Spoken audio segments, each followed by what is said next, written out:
Welcome. In this video I'm going to show you how you can create a Pareto chart using Microsoft Excel, similar as the one shown here. There are a few different variations on Pareto chart, so this is the one I'm going to show you. This one I actually made slightly different. There is also here a legend in the one I'm going to show you how, which is slightly faster.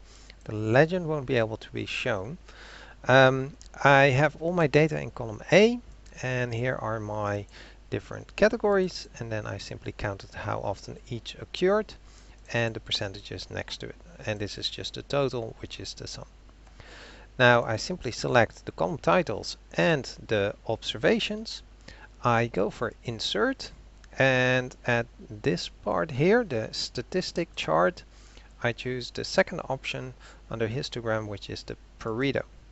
And basically this already gives almost everything we want. I can add a few extra things like a title, so an axis title, only on the left side. So that's a bit of a shame that I can't actually add one to the right as well. So these are my frequencies. And I could also perhaps, if I click on this one, right click on it, format data series, I can make the gap a little bit wider perhaps, something like that. So then it's slightly clearer, the differences. Perhaps make it a little bit wider so that the labels are nicely underneath each other on one line. Axis title horizontal, so let's add that in as marital status. Marital status. And then the chart title itself is the Pareto chart.